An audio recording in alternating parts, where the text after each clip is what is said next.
Hello, and welcome to Book Circle. I'm Earl Wyenberg.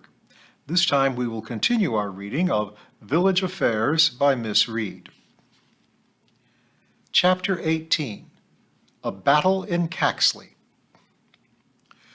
Spring came suddenly.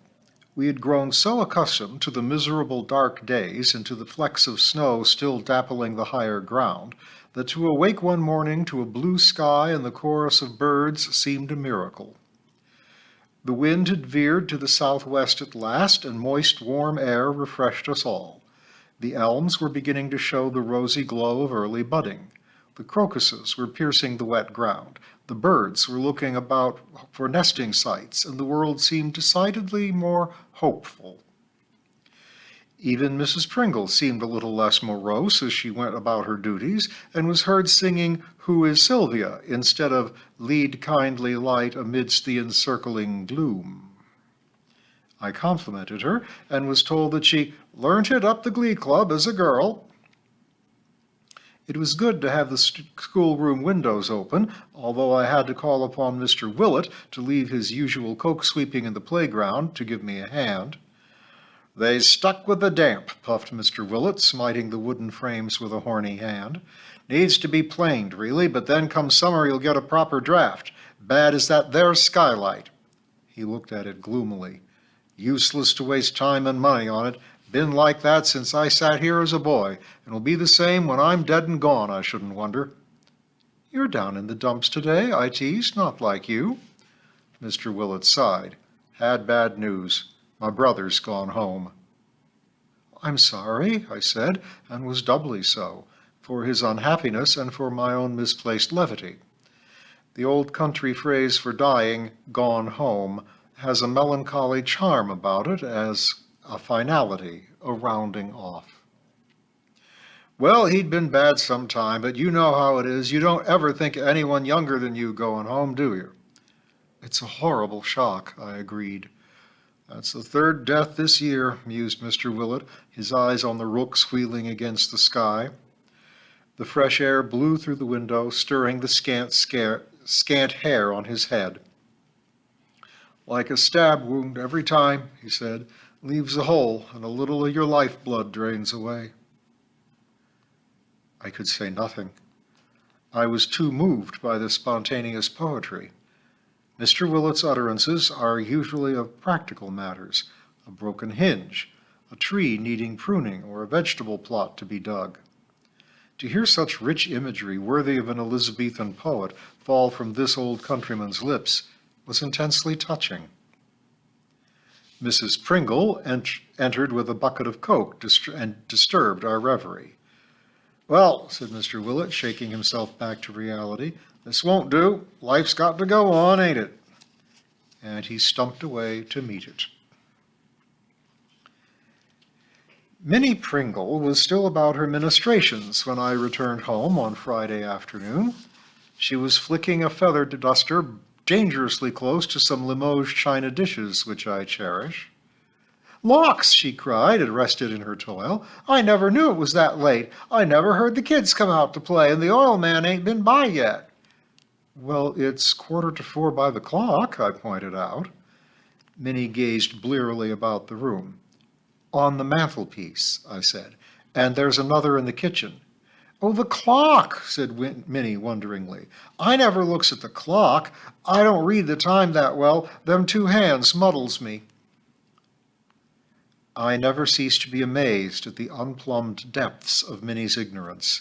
How she has survived so long unscathed is astounding. "How do you know what time to set out from Springbourne to get here?" I asked. "The bus comes," replied Minnie simply.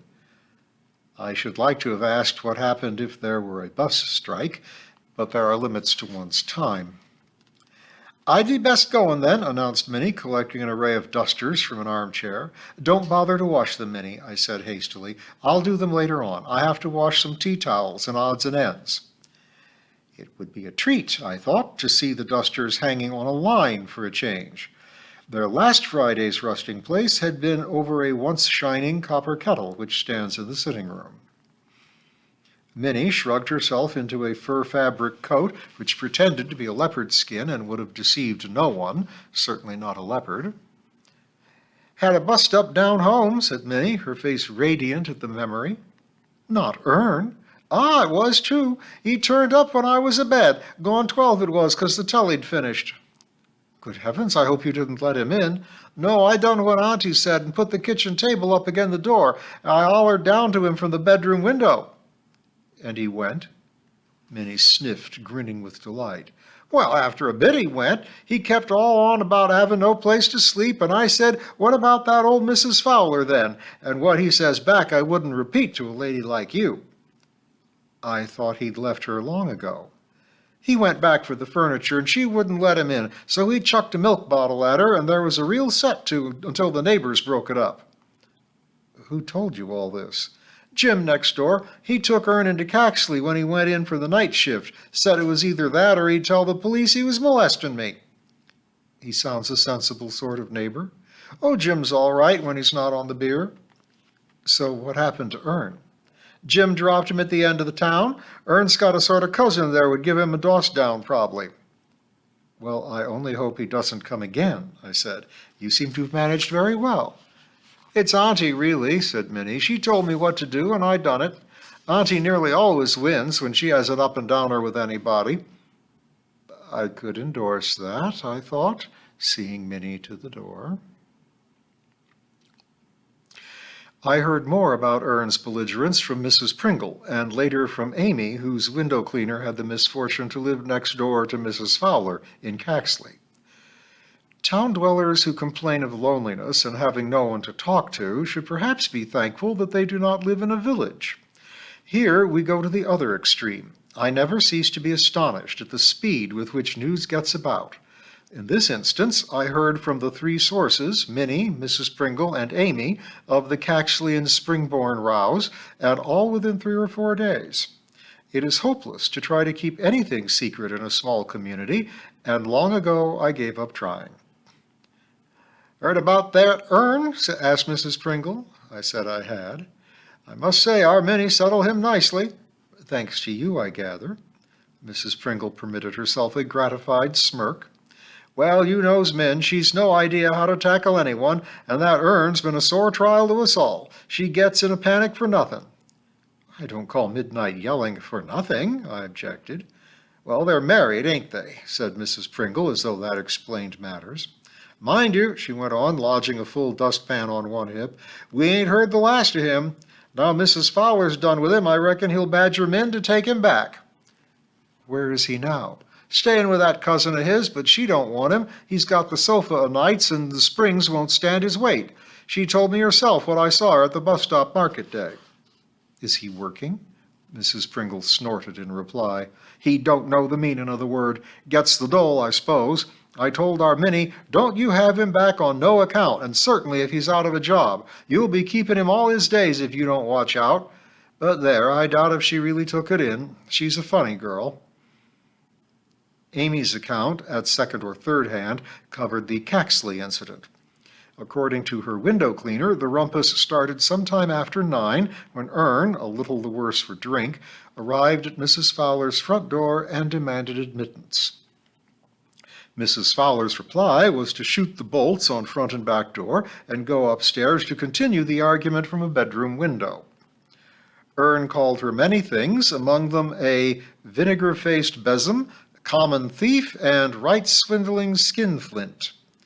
He accused her of trapping him into living there and then of taking possession of his rightful property, to wit, chairs, a table, pots and pans, and a brass birdcage of his Aunt Florence's. Mrs. Fowler, giving as good as she got, refuted the charges. He had given her the chattels of his own free will, and a poor lot they were anyway, not worth house room, and if he continued to molest a defenseless, respectable widow, whose husband had always been a paid-up member of the Buffaloes, she would have him know, she would call for help. After a few further exchanges, Ern, incensed, picked up the first handy missile, which happened to be an empty milk bottle standing in the porch, and flung it at his adversary's head. Mrs. Fowler's screams of abuse and the crash of glass roused her neighbors, who until then had been hidden but fascinated observers on the scene, and they opened protest. The window cleaner threatened to send for the police if they didn't pipe down and let honest people sleep, and, amazingly enough, he was obeyed. Ern, still muttering threats, slouched off and presumably walked out to Springborn in the darkness, and Mrs. Fowler slammed the window and presumably went to bed.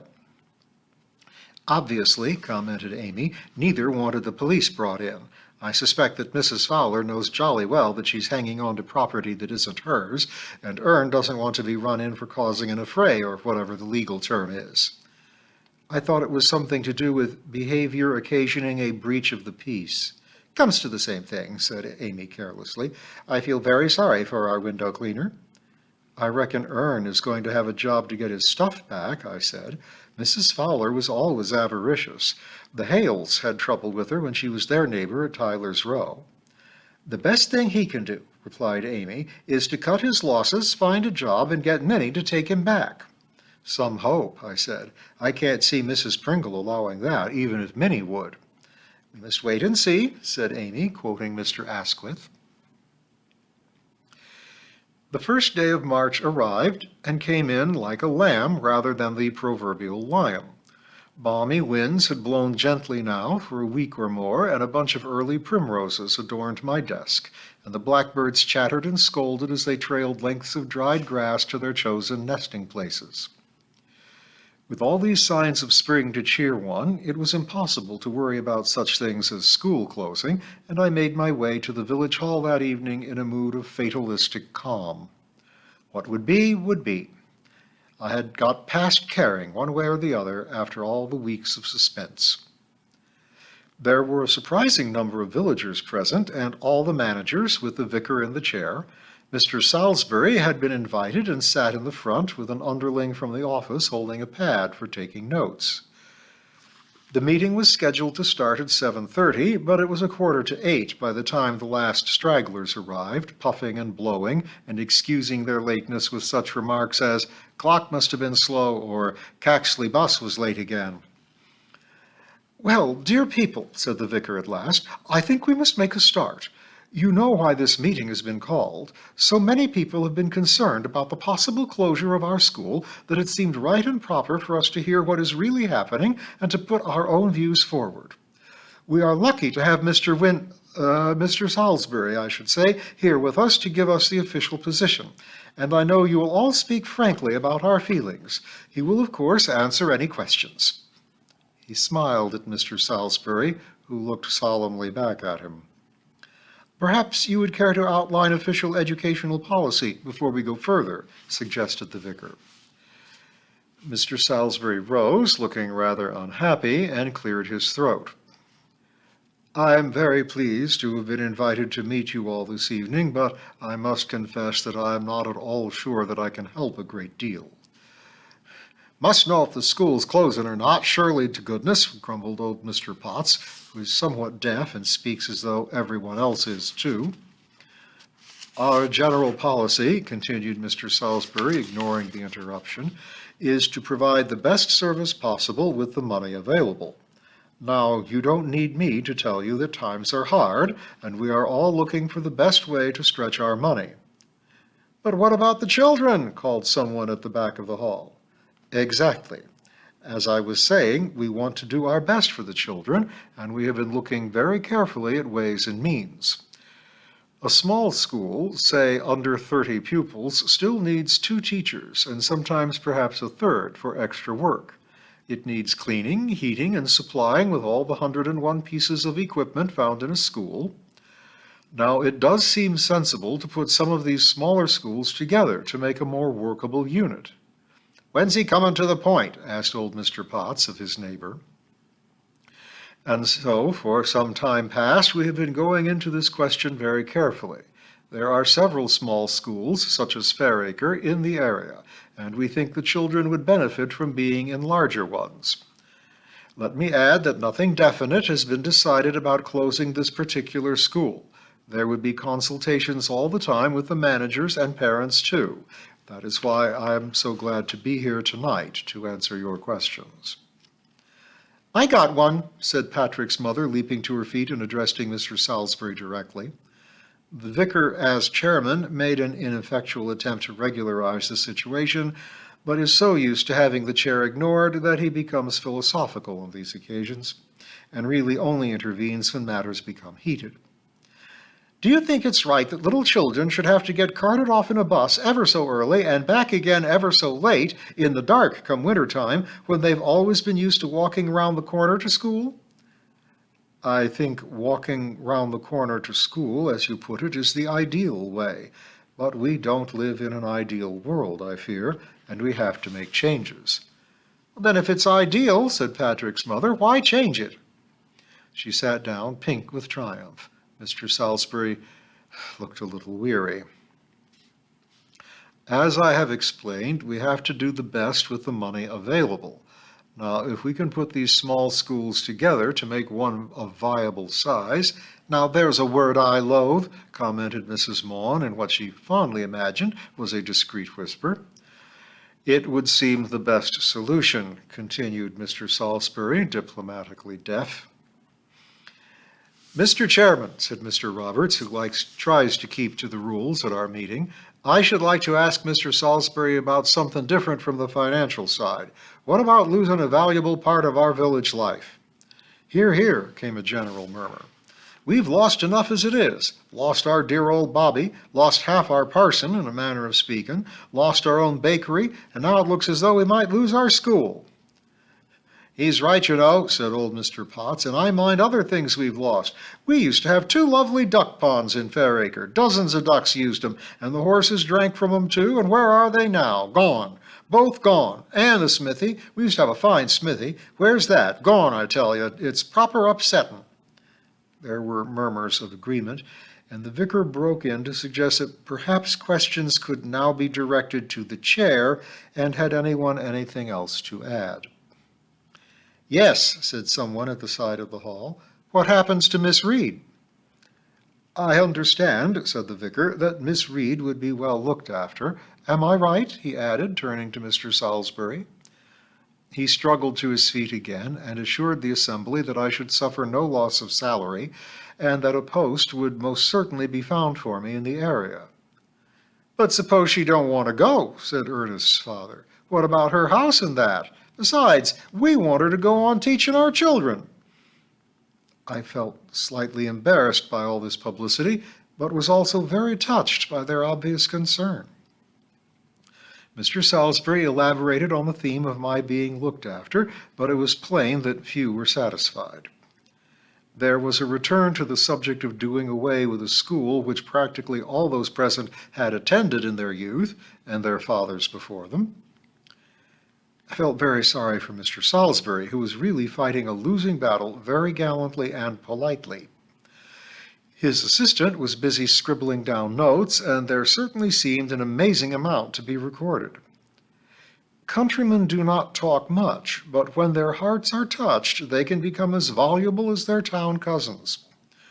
The meeting went on for over 2 hours, and Mr. Salisbury, at the end of that time, remained as calm, if not quite as collected, as when he arrived.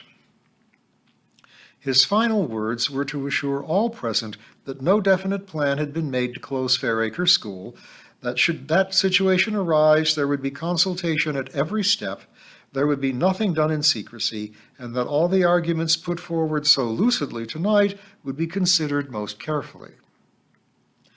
The vicar thanked everyone for attending and brought the meeting to a close. Wonder if it did any good, I overheard someone say as we stepped outside into the gentle spring night. Of course it did, replied his neighbor stoutly. Showed that chap you can't push Fairacre folk around. That's something, surely. Dr. Martin meets his match. Whatever the long-term results of the village meeting might be, the immediate effect was of general relief. We had made our protest, aired our feelings, and those in authority had been told clearly that Fairacre wished to keep its village school, and why. We could do no more at the moment. We all relaxed a little. The weather continued to be seductively mild, and all the gardeners were busy making seed beds and sorting through their packets of vegetable and flower seeds with hope in their hearts. I was busy at the farthest point of my own plot when the telephone bell began to ring one sunny evening. My hands and feet were plastered with farmyard manure, but I raced the length of the garden to get to the instrument before my caller rang off.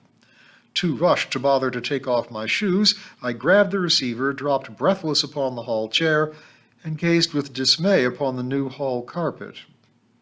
"What a long time you've been answering," said Amy's voice. "Were you in the bath or something?" I told her I had been in the garden. "Picking flowers?" "Spreading muck." "Muck?" "Manure to you townies, muck to us." "Lucky you. Where did you get it?" I told her that Mr. Roberts usually dumped a load once a year. "I suppose you couldn't spare a bucketful for my rhubarb?" said Amy wistfully. "Of course I can. I'll shove some in a plastic sack.